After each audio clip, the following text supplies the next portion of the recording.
welcome back to another episode of EraBody's podcast. I'm your boy, Ricky. And I'm Honorable Daren D. Parnell, the street speaker himself. What's up, Ricky, baby? Man, what's up, D? Man, What's up, I'm bro? chilling, man. Had a good week this week, man. Yeah, what you got into? Fishing. I got some fishing, man. I tore him up out there. I almost emptied out the lake. Yeah? Yes, I did. What? So, Where you normally go at? Hopedale, Louisiana. They about to change the name. I sent the letter to the president down there. They might well change it to Honorable Lake. I tore him up out there, y'all. I made a mess out there. You worse hear than me? Boosie. Yeah, yes, man. That lake Boosie got I emptied it out. No time or whatever.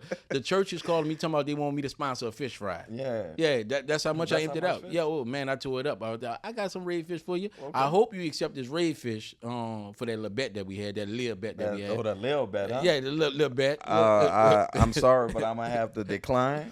Oh man! I'm gonna have to. You said a restaurant, bro. You put the bet on the line. Y'all remember? Oh, he Lord, said he going with the Pacers. I said I'm going with the Thunder. You know what I'm saying? That's one thing about Rick. Rick gonna hold you accountable. If you tell Rick something, he gonna hold you accountable. You got to. So I guess one of these restaurants in the city we'll come to, and I hope y'all treat us well, because we will do a review for y'all. Yeah. All right, we can come to sit down, I guess. Because Sonic is a good restaurant. You like Sonic?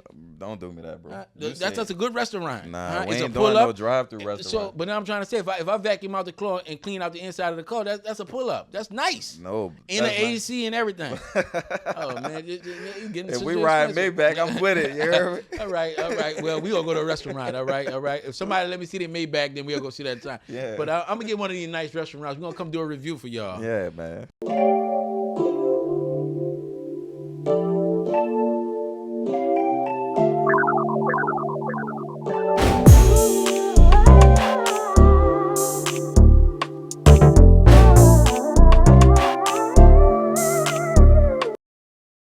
But what's going on in the city, man? What's going on, D? The number one top story in the city of New Orleans is right now, and our brother Antoine Massey was captured. He was captured. Why are you looking at me? I'm just saying, why are you looking at me? I'm looking at you because you must be into some type of voodoo or something, bro. Like, you jinxed this man so bad. Last week we just talked about this, D. Yeah, I know. We talked about I told this. him call me. You I ain't said- say nothing about calling in on him. I said call me. You did, but Yeah. I think that was the turning point that made this man Oh, look bad. man, I don't that know shit- what y'all be doing in that lower nine or that ninth ward. I'm sorry, that lower nine. I'm gonna tell you something like this. Nouveau called him because he Yeah. was doing a lot of shopping with it. That's who called him. Yeah. Foot Locker and Nouveau turned him in. Everybody know that. And the Yeah. brother stayed sharp. He went in with Yeezys on and a whole nice outfit. I thought the brother was going to a concert or something like that. And his hair was freshly done. He was fresh. Yeah, he ain't even definitely try to put a disguise on. He was I fresh. mean, and then the news. This had to be the worst. You must ain't see the report. What The happened? lady standing behind the gate, and the lady said that's her Airbnb he got caught in. So she don't have nothing to do with the store. She's standing behind the gate saying, look, I don't want to be on camera. They say, well, look, just come in. We ain't going to put your face on camera. The news showed the lady face and everything 2 or 3 times. I know you lying, I bro. swear. I said to myself, nah, you know whoever called in for the reward, they're going to tell who told. And they talking about anonymous. You couldn't keep the person whose house he got caught in anonymous. Right. They showed the lady face and everything. Yeah. I know her job was like, look at Gloria. And I'm saying to myself, man, they showed this lady face. Normally they show from the waist down. I said to Yeah. myself, then how the tip came in, bro. They didn't call the 1-800 number. They called the sheriff directly. Oh, they called the sheriff. They called her directly. So they ain't getting no money. They ain't been getting the 50,000. Boy, that's a shame. I ain't gonna rat in be broke. Yeah, that's shame. That's a shame. Oh no, and then he was in a terror to the neighborhood for me to call in. If I'm gonna call in and you gonna offer me a check, that's one thing. But to call in and you ain't get paid for it, Yeah, that's a waste of tip. a waste of tip. Boy, I tell you now, boy. And you know they ain't playing with you if you don't do take the steps protocol. that they take. Yeah, the protocol. You ain't getting nothing. Oh man, 50,000 now going down the drain. Down You know the what we drain. could do with that? Man, a whole lot. 50 going down the drain, bro. People don't know how to tell like they used to. Yeah. Back then, people tell you see the new car, be like he told on your boy. Yeah, you sure? That's how it was back in the day. Huh? But nah, man, I don't know what's going on, man. But the brother, I just think that the difference between him and Derrick Grohl, it's a whole different ball game. That brother, the last tape you seen of him was the last time you seen him. Yeah. So I respect his movements, like I say, but I feel like for Antoine Massey to get caught in the 17th, still in Louisiana, that's crazy work. But then again, how many times did he get away? He escaped 4 times. Not one. Not one. Not two. Not three. But 4 times. I promise you, they gonna do his whole trial on Zoom. Yeah. His family gonna be watching it from Zoom. They not about to let him come back down here. That boy slippery and did it, baby. Yeah, man, and that's slippery. That's slippery. That boy slick. What up? I'm gonna ask you a question. What's up, bro? Do you think with all 10, do you think they had one mastermind, or you think just the other one saw opportunity and just went with the move? I feel like the other 10 had just went with the move. You know, like there's always one person who has more at stake. Right. And we see that clearly here. You know what I'm saying? Right. These other dudes, they went out, popped them some 200s is what they call them out here. Right. Some dudes went out there straight on bourbon and got caught, you know. Right. Antoine Massey went to just air his story out. Right. But we never heard from Derrick Groves. Right. You know, that dude moving in silence. Right. He understands the value of being free. Right. You know what I'm saying? Yeah. And shout out to the victims of, you know, what happened. And also shout out to his family. You know what I'm saying? I'm still rooting for you, brother, and hoping that you stay safe out there. Yeah. And it's political season down here, and it's ugly. Yeah, it's ugly. The sheriff, I don't think she gonna. I like the sheriff, but I don't think that she could put her name in the hat. It's just too ugly. Yeah. Yeah. So we gonna have a new sheriff, y'all. Whether you like it or not, we gonna have a new sheriff. Yeah. Yeah, because if you can't lock the keys, you can't lock the doors, you can't be the sheriff. Any change for the better, you know, I'm definitely with that. Yeah. You know, our city is in shambles. Yeah. For real. They said she had the doors tied with shoestrings. My bad, Sheriff. My bad. But what else in news, man? What's going on, man? This has been, and even with myself, this affected me. Yeah. Child support. Child support. When you look into it throughout when you study the way child support is, it have nothing to do with the child. You're right. Everything with the state taking a percentage and using the percentage they take from mostly fathers, but the custodial, non-custodial parent, and building other buildings. Child support has nothing to do with the child. Yeah. So, I'm a victim of it. You know, I'm a victim too. Yeah. I think we have to get a lawyer. I feel so. You know, I've been looking at this guy whose Instagram tag I believe is child support is fraud. I follow him too. Child support. And he be dropping some major gems for what they call the non-custodial parent. Right. You know, whether that's male or female. And I've been learning some things, but I'm pretty much at the end of my, you know. I'm at the end. Yeah, I'm at the end. But during that process and the effect that it left upon even my credit and stuff, man, it makes it hard for me to actually get forward in life. Right. You know what I'm saying? Also, it puts a damper within my home now, you know, because I got, you know, one child outside of my wife. Right. You know, where I currently have 3 boys. You know, my oldest child is 19. And she's a young lady, you know, off on her way to college and stuff like that.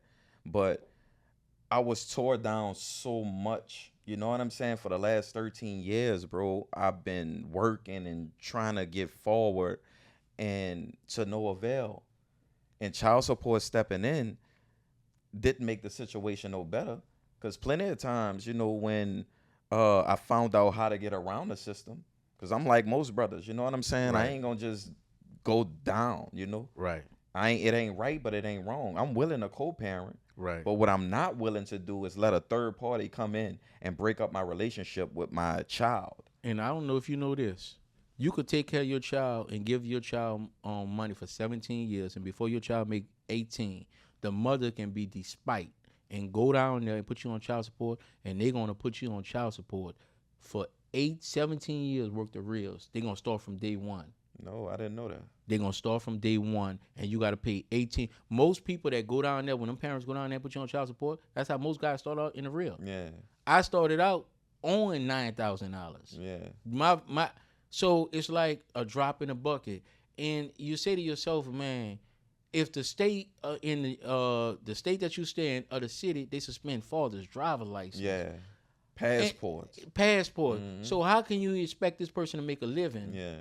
And they can't elevate themselves from let's just say if you was working at a car wash and now you wanted to get in CD class, CDL driver class, but they already put a suspension on your driver license, so you came to make more money. Exactly. How you willing to take $10 an hour, but I'm willing to go to try to make $24 an hour to better myself because you taking half of my check at 10. Yeah. So I'm gonna try to go get my CDL driver license, but you suspend my license. Look, not to cut you off. You know what the child support worker told me, bro? What she told you? This lady said, go get 3 jobs. That's what other men do. Man, you know how little I felt? Man, and it's sad. And to women out there, to women out there that think that this system is working, it kind of destroyed the relationship between the parent and the child.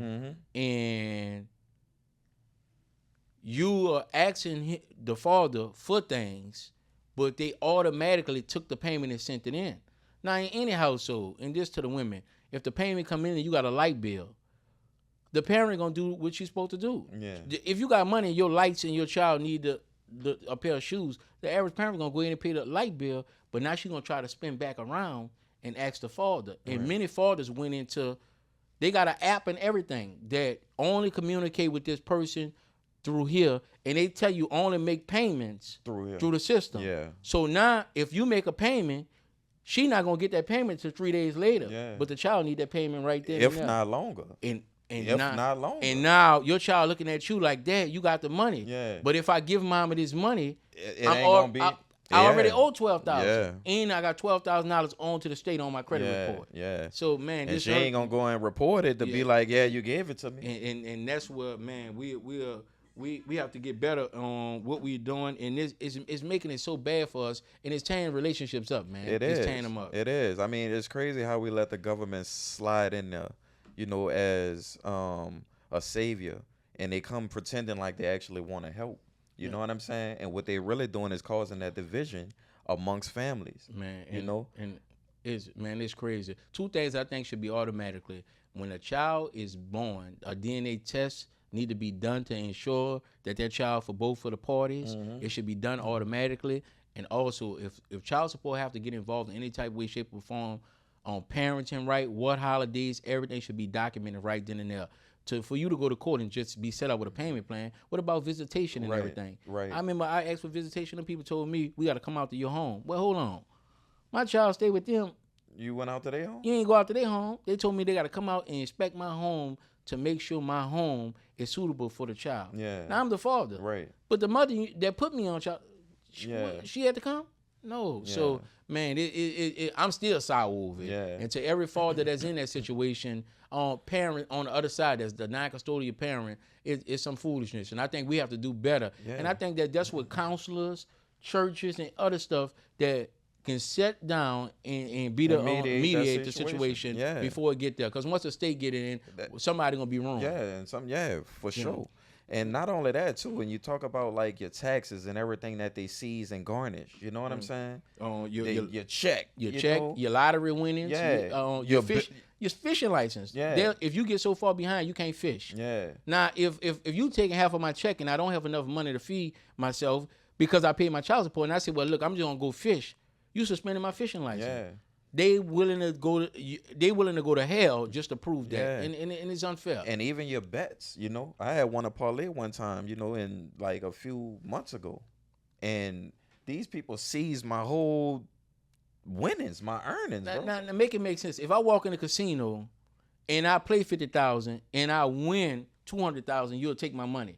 But why not stop me from playing from the jump? Exactly. And tell me, like, look, man, don't play the lottery or nothing, because if you play, you ain't gonna get no money. But you'll take me 50,000 losing. But if I put $50,000 up and I win 200,000, you coming in talking about something, no, you owe back child support. And then they gonna get them too, because they take them off the top. Yeah.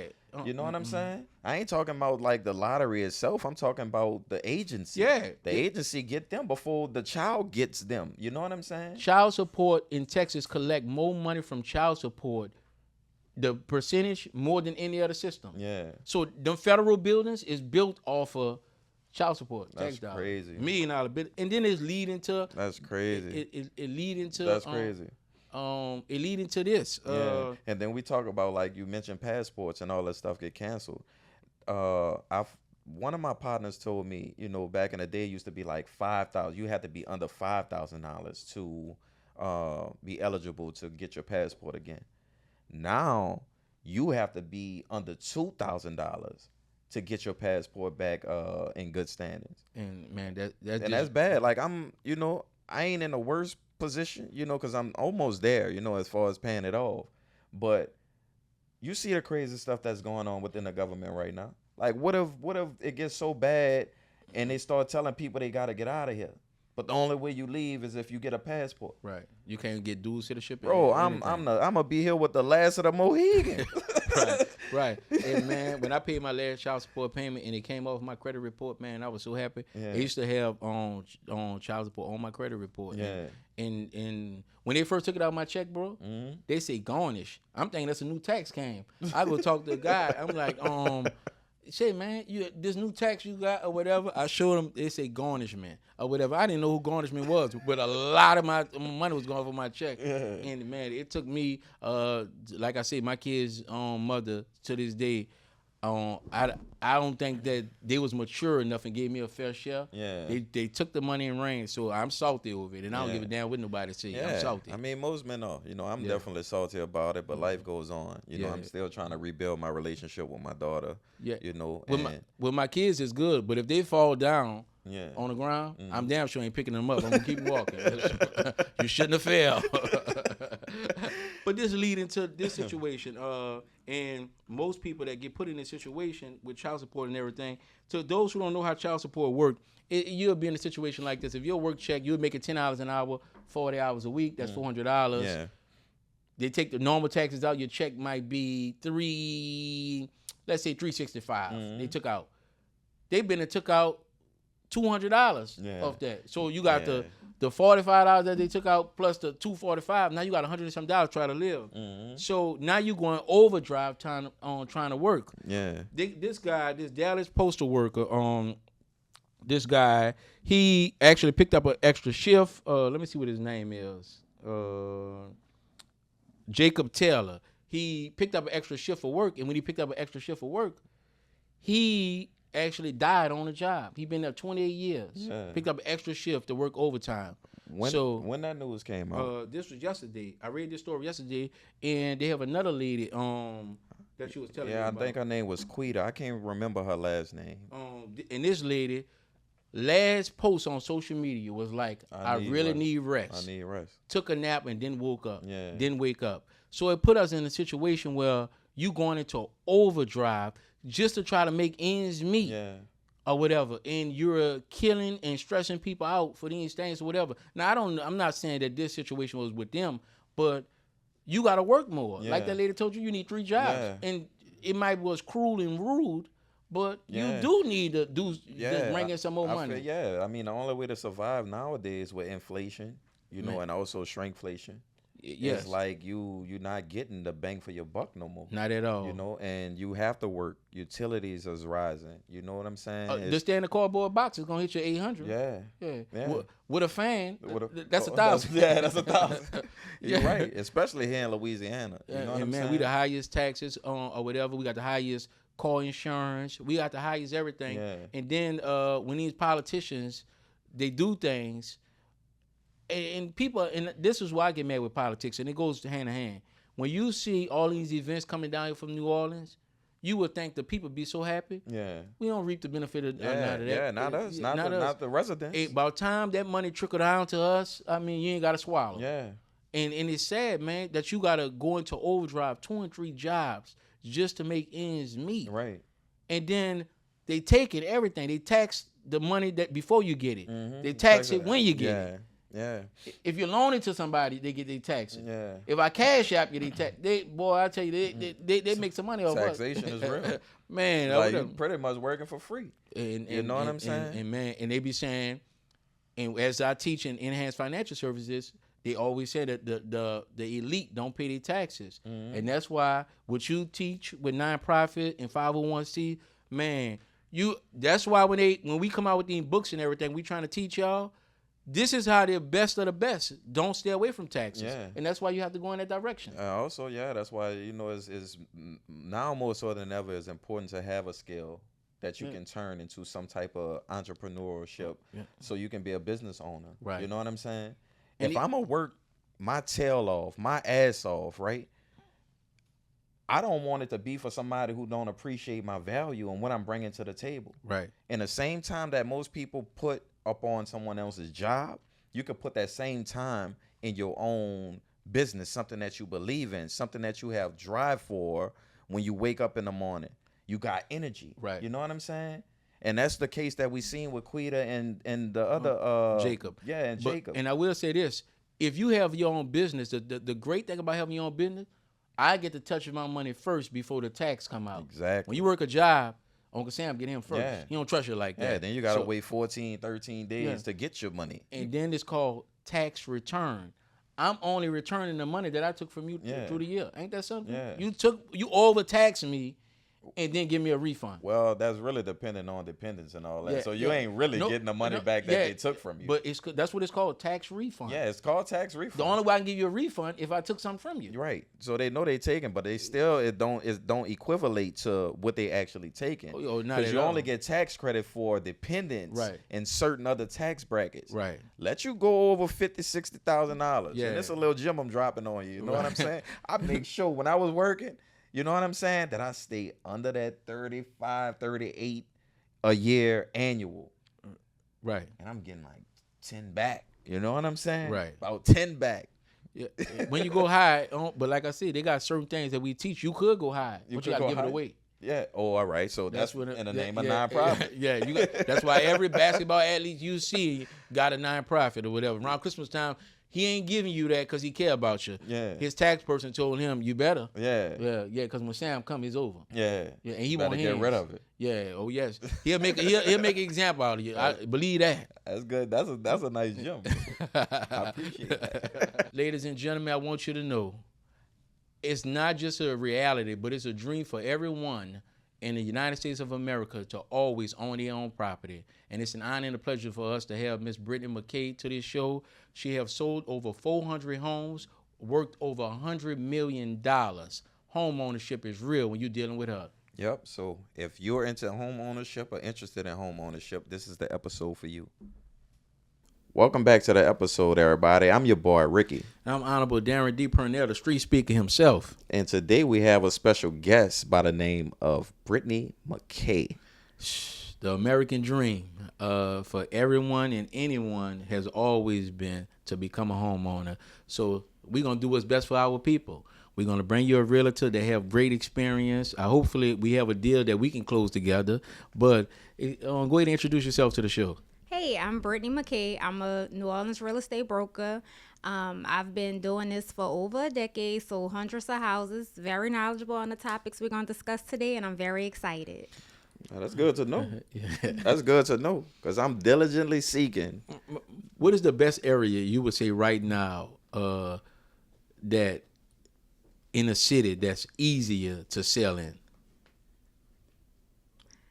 Outside of the city, because locally we have an insurance crisis. So like in the actual city, insurance is pretty pricey. So I would actually say on the outskirts of the city, if you're worried about like to invest as far as for a profit, I would say on the outskirts of the city. And I would say also that's why they call that subdivision that's in Slidell off the first exit. That's why they call it the New Orleans subdivision. Because everybody moving over yes, there? everybody. I know at least 17 homeowners that's over there in that area. And I'm happy that they was able to get a shot. And then you're not too far from the city. Mm-hmm. I mean, a bridge away or whatever. So you have been over there? Mm-hmm. Yeah. So what would be the deal in that particular subdivision? I like that people getting a chance to purchase a home, but some of the people that have moved back there, when I read some of the reviews of the contractor mistakes or whatever, they going through a lot of problems with the contractor, and they got to keep coming back and fixing different things. So as a realtor, do you feel as though like that's your responsibility to make sure that your client does not, because over there, if you read their Facebook group, they have a lot of complaints. So, in my opinion, people, when they complain about things like that, they didn't go through a real estate agent. They went to the builder themselves. So, you got to think about it. When you're going to a builder to get a house, the person that you're meeting, they represent the builder. They have the builder's best interest. They don't have your best interest. So, when I bring clients, and let's say we go to with the subdivision you're talking to, we do everything independent of the builder. Right. And so then we give all our reports to the builder for them to fix it. Right. So I have never had a client that's experienced those issues because we do everything independent of the builder. Right. And I tell everybody, just because it's new, it's not perfect. Nobody's perfect doing anything. So new construction doesn't mean that it's perfect. So we've had where we do video plumbing inspections on a new construction and there's cement in the line. The people were washing their stuff out in the sink and there's blockages. So then I go back and say, okay, well, we need proof that it was fixed. So then when they go back and give us the proof that it was fixed, they find that, oh, it's crushed in another area. But a regular homeowner purchasing a home, they wouldn't know these things. Right. So that's why I say, in my opinion, when I come in contact with people who have all of these issues, they didn't do anything independent of the builder. And I follow a great inspector that's on social media, and he do the same thing. He'll go into the brand new subdivisions, and he say because they're brand new, and he finds some of them things that's it's signed off on. And like you say, the builder get to buy the land and build a house up. He got his own inspectors. He got everything, and they're just approving it and sending them through. And I think that it's a bad look, especially when you're a first time home owner and when you're not a handy person, so you can't spot a deal. So it's very important that you're saying that when you're doing this, get a realtor. Don't just go through the because you wouldn't know. You don't know what you don't know. Right. Yeah. Until you don't know, and it's costly. Yep. Yeah. And with a new construction, we have the Louisiana New Construction Act, where by law the builder has for the first year everything pretty much is covered. And it's just things people don't know. And I'm a big advocate of get a real estate agent because, like I said, you don't know what you don't know. Yeah. Right. And that brings me to a question. I'm currently in a situation, and I'm pretty sure a lot of people are, right? You in this stage where you feel like you're ready to purchase a home, but you're afraid. What advice do you have, for potentially first-time home buyers, that would encourage them to take that step into becoming a homeowner? So the first question I ask when people say they're scared, what are you scared of? I want to know what you're scared of so we can address it. Because a lot of times it's something that somebody said that's not true, which is making the person scared. So are you speaking in general, or are you speaking about you? Are you scared about something? I'm scared about something, of what? course. We talked about earlier in the show about certain things that's on the credit, right? And child support being one of them. My credit now is in the 700s in that area. I never had a credit card and stuff like that. But for people in my situation, and I know it's a lot of them, we just don't know where to get started. I know a realtor, I don't know, we hear about these first, soft seconds and FHAs and all these different routes. But what would be the route for a person, in that predicament or situation? So I tell people it's like a fingerprint. Your individual situation is not going to be the next person's, and your experience is not going to be the next person. Because with a loan, they might ask you for these things, but they might not ask the next person. So it's really just individual to you and your situation. But I try to get people to go to the lender ahead of time so we could address those issues. A lot of lenders, they'll put you on a plan. Mm-hmm. So let's say you think you're ready, but you're not really ready. Okay, we're going to address these issues. Then it might be 30 days, 60 days. Then you're ready to be in line to purchase. But I try to encourage people to just talk to the lender, see what you need to do before you're actually ready so you can get your ducks in a row. Okay, so the first step would be the lender. Mm-hmm. And then you talk to a realtor. Or if you go to a real estate agent first, a lot of times they have these relationships with lenders, and based on what you tell them, they'll have a lender that they'll send you to. Okay. All right. All right. And I want to say this, as you look at the wealth gap in America, one of the things that getting a home is one thing, but what continues to happen in our community, when grandma passed, we lose that home, and then the niece Ashley purchased a home. We gained one. So instead of gaining 2 homes for the family, now we lost one because we lose grandma property. What is being not talked about that we gain one, lose one, and the best way to gain wealth is through ownership and owning property. Estate planning. Estate planning. All right, and we talk about that. Do you think like we don't have enough workshops, or we have the workshops and we just don't come to the workshops? I think that. And it's just about education, like you're saying, because I meet with a lot of people. They don't want to keep the property because the maintenance of the property, the upkeep. And when we die, we don't have things in order. So the person that is the family members, they don't know what to do to keep it up. But like I said, estate planning would help a lot with and that. at our company, Enhanced Financial Services, one of the things that we always tell, I always ask people, what is the largest building that's in this community? And most likely is a church. And I asked them, do the church pay property tax? And he would say, no, the church don't. And I said, well, why Grandma House, her last name Williams, is not the Williams Foundation on headquarters? Because if Grandma House, the gentrifying her neighborhood, was the headquarters of the foundation, then Grandma House don't have to pay taxes anymore because it's under a 501c and out her name under an irrevocable trust. So now we got this nice house for Grandma, but we don't have to call for $5,000 or $6,000 or $7,000 because it keep going up. Yeah. So and like you say, so many people don't know. And then when we have seminars, and now we have you here, so I know you. When we put one together, you're gonna be down for it, right? So as we putting these things together with Rick dealing with a nonprofit, and we have Miss McKay here dealing with real estate, and I dealing in the financial field. When we have these seminars, and y'all request us to have, we go get the buildings and everything, and it's not packed and stacked. It's not. But the second line, the Saints game and everything else is packed and stacked. But we continue to have these problems, and these problems hurt us more than anything. Yeah. So right now, you say the best thing to do is to go get a home outside of New Orleans, if you will. So what is so outside of insurance? What is so hard about New Orleans? I mean, our sales prices are pretty high in New Orleans. It's kind of cheaper on the outskirts of New Orleans. I would just say it's just cheaper on the outskirts of the city. So all right, now we natives.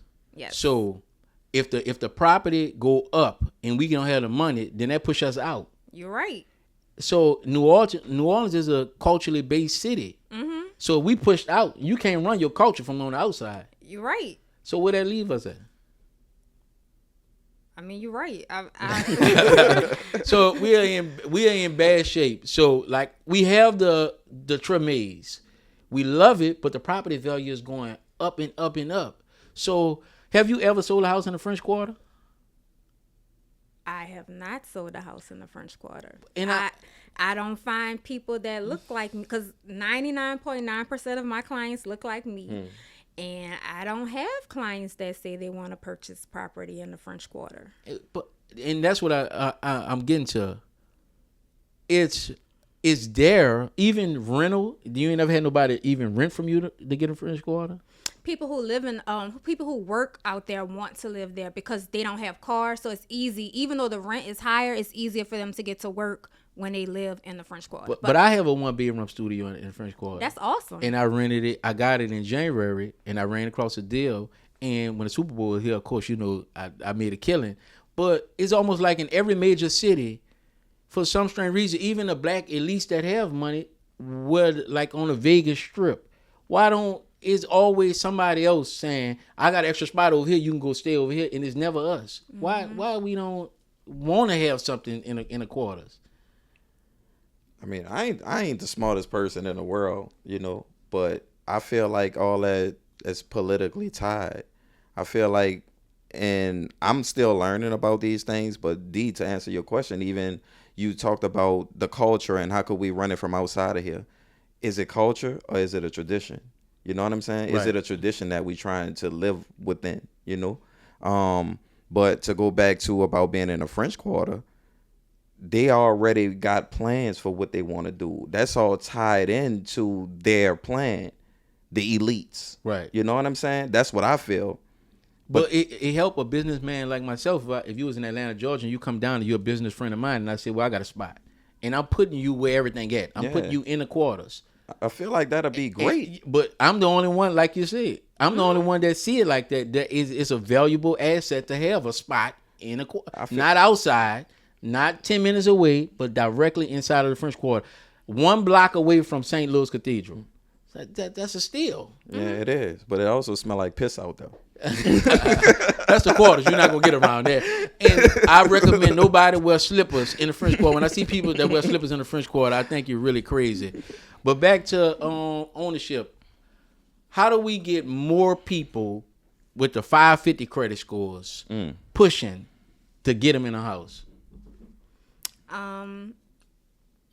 There's other things other than going the traditional route of needing a credit score to purchase a property. Yeah. So like right now I have a client, he's willing to sell he sold several using buying for deeds where you don't need credit. You just need the money for the down payment. And that's the deal that I'm looking at with Ms. McKay.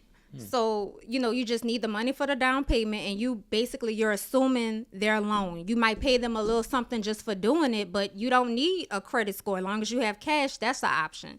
And sometimes people just want to get out of it. So you might not there's some situations where you don't even need a lot of cash. It's just having the knowledge.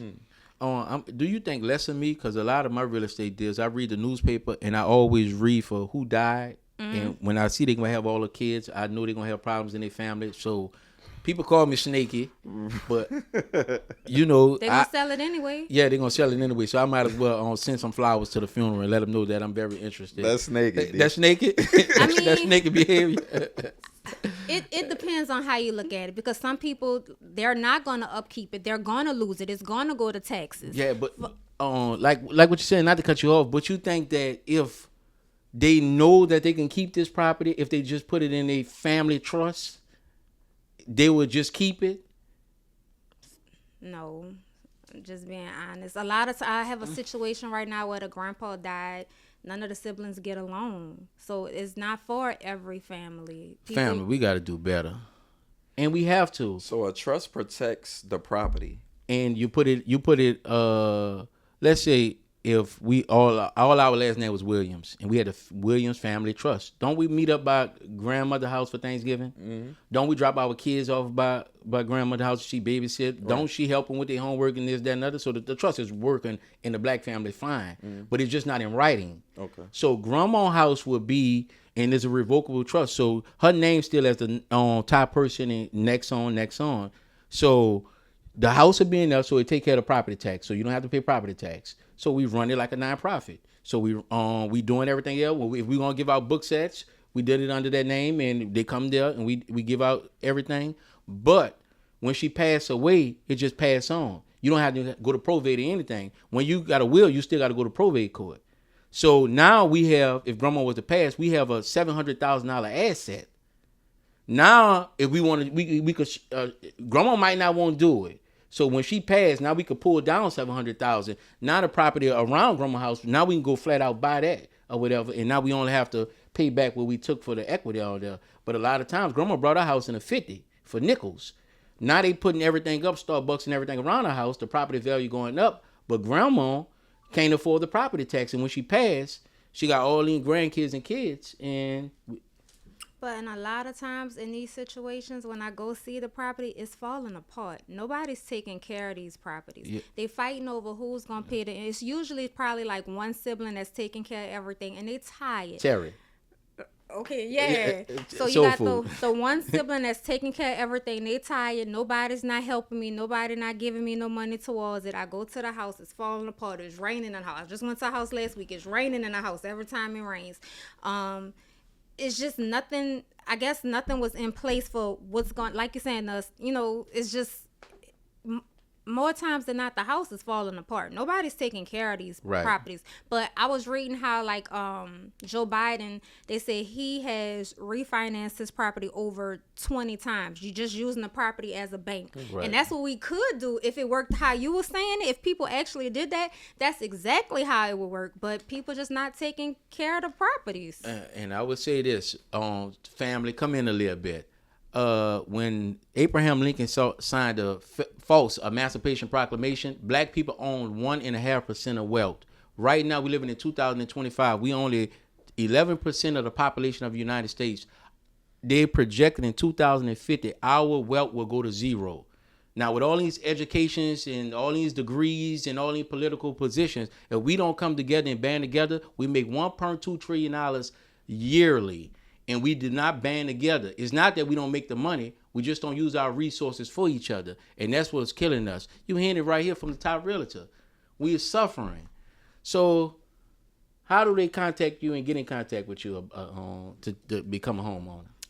I'm on Instagram. I'm the_real estate_lady. My cell is 504-236-5749. But going on what you were touching on in the beginning, we have so many programs where people could buy houses without any money out of pocket. There's bond loans where bond loans, they cover, like if you use the FHA loan, you know, it's 3.5% for the down payment. Bond gives you up to 4%. We also have soft second loans. We also have Gulf Coast, they ran out of money, but I think it just started again where they're giving $20,000 towards your down payment and closing costs. If you just have to have the credit score for it. So what would a credit score, not to cut you off, I'm sorry, but what would a credit score be? What would the requirements be for the $20,000 down payment? 640. All right, I'm in the books then. I need you as my realtor. So, I mean, there's programs out there. You just, you know, you need the credit score. But that's why I tell people, talk to the lender before you're ready. Get your ducks in a row. Yeah. Then when you are ready, you know, everything is all in line. It's nothing to be scared of. That's why I just try to address the issue of what are you actually scared of so we could address it. Yeah. So I want to go back to, you know, and I know this should have been something probably asked in the beginning. What inspired you to get into, you know, being a realtor, being a broker? Because I know a lot of people jump into it because they know it's a lucrative business, right? What was your reasoning behind becoming a realtor and a broker? After Katrina, my mama was just buying a lot of houses, and I was just finding them for her. And so I was talking to her real estate agent. I was working at the bank at the time, and I wasn't really making money working at the bank. And so I was just talking to her about it, and then I just got into it, and I've been here ever since. So do you like the aspect of actually helping people get into homes? Or are you just making that wow? No, I like actually helping people get into homes. I like work because a lot of my clients, like we might start off, majority of my clients, we started with one house and then they buy apartments, and because as we work together, it's an education thing. Because when you know better, you do better. Yeah. So majority of my clients have multiple properties because, like I said, you know better, you do better. And we become friends, and just a lot of my clients have a whole lot of property because that's just what happens. Yeah. Over the journey. And so how do we catch our kids from coming out of high school 18 before they start making financial bad decisions? How do we stop it right there to now we have 21-year-olds and 22 purchasing homes instead of waiting to the 30s and 40s? How do we catch them right then and there before? Having those conversations with them before they graduate about credit and everything. And even if, let's say, if you're going to go away for school, I can't think of what the rule is right now off the top of my head, but if you move so let's say you purchased let's say you're in high school, you're about to graduate, right? Your parent might co-sign for you to get a fourplex here in New Orleans, but you're going to go, I don't know, Texas to school. There's a rule where it's so many miles away, you can use that same loan again where you're going to live. So technically you have 2 fourplexes. We're using a low down payment option. It's just knowing the rules. And that's why I try to get everybody to the lender. You find out the rules, and then you know how to play the system, how it's supposed to be played. So you think like if in our high school they had this as a elective, they got so many it should unnecessary classes. If they had us coming in there for a semester actually teaching, now they can walk out of high school with the information already. And you can make a better decisions, like you say, with information. Yep. So we always have a little game that we always play, and this game is, I'm going to take you back. I hope you was paying attention back then. Yeah. Do you remember? Do you remember?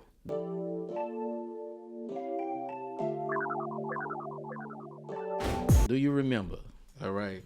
This game, when you get them wrong, I kind of look at you sideways or whatever, because it make me don't think you was paying attention as a child. All right. Do you remember How did kids know what time to come inside? When the street lights came on. Oh, you from the streets. She from the You streets. from the hood. You was outside. Well, you better not let that street light catch you. Oh man. Boy, look, I remember going inside after the street light one day, no lie, bro. And I got 6 brothers. My mama was waiting behind the door. I thought this was only on like slave movies. You know what I'm saying? Like she literally had a switch that was like this thick, the size of a broom in diameter. And she hit me right on my neck with that thing, though. Man. And after that, I understood. I understood. I'm not pushing it. You know what I'm saying? I don't know how many of y'all actually got in trouble for this, but it was a real thing in the St. Bernard housing development. We used to call it the street migration. When the street lights was coming on, you seen everybody walking to the home. They just know. It was automatically. I got beat too, going to a party. My mama came to the party. I was holding a young lady like this. And she come from out of nowhere and started hitting me, and I just ran home. What about you, Brittny? Got any stories you was out? No. Not sure she made it in. Oh, Lord. Look, I wish I had that obedience. I ain't lying. All right. How much money did Smokey and Craig owe Big Worm? Let me find out, The Brittny. movie Friday. I know. I don't remember. Oh, Lord. How much? They were getting ready to get cute. Think about the movie. Just throw a number out there. Come on, educated guess. $2. Oh, You was almost right. $20. She was almost right. He was almost right. The person that came with you, he's mad. He's mad. I want you to have a talk with her when y'all get back in the car. It's $200. Remember when they was at the truck and he said, "You owe me $200." Smokey counted out $100 for him, and then he said, "This is only $100. Stop playing with me, Smokey." But the movie is confusing to me, Rick. Yeah. First Craig got fired. But before he got fired, he said, "I picked up my check. I went in there to pick up my check." So he had his check. Smokey at the truck had $100. He sold a $20 bag of weed to Hector so that's $180. But when Craig was asking his mama and his sister for money, he was asking to borrow the whole $200. Yeah. So I think Craig was trying to go under. So you think Craig was trying to? You think Smokey ain't telling him I already got 120? We only need 80. No, if I feel like if Craig was asking his mama and people for the whole 200, Craig was about to go under. He was gonna have his check and his people money. You heard me? So why would he let himself get killed over? He had a whole check. What Craig did with his check you like know that? How it is in Them Jordan must have came out, huh? Man, you know how it is. Or people be wanting what they want, but don't be want to pay it back. You know what I'm saying? Yeah. And that was another, movie kind of resembling The Hood. So Right. I get it. Yeah. I get it. And did you have a beeper back in the day? I did. All right. How much your beeper bill was? Oh, I don't know. $20? $10? You must was rich, huh? I don't remember. She had a beeper that text for You herself. must have had it. Whatever. I remember my beeper bill being like $9. Yeah, that's what I said about 9. No, you said 20. 20 back in our day was a That was a lot lot of of money. I know. That was a lot of money. So in the beeper, was you that savvy where you could send words with numbers and everything? That was the first text message, y'all. Yep. You had to spell out you love somebody. 143. Oh, she know the numbers and everything. Had to turn the beeper sideways or whatever. I'm telling y'all age on here. Yeah, well, that was the good old days. Did you have a clear beeper or the blue one? I did. The blue one, and I had a green one where it was kind of clear with Yeah. the little circle thing on it. Yeah. That was the days, y'all. Doctors still have beepers? I think they the last one. Yeah, I think they probably still do. I mean, it's gonna come in handy again one day when all this technology and all that just go to shits. I still never understand how beepers work. Take everything out. That's a good question. I mean, that's something good to look into. It's not a question. That's a statement, but that's definitely something good to look into. I never understood how it worked. You beep somebody and it could be whatever. And you ain't never had a signal. Have your beeper ever said no signal or something like that, like the cell phones do? So you were still able to get in contact with people back then when you evacuated. Yeah. We need to go back to the beepers now. Yeah.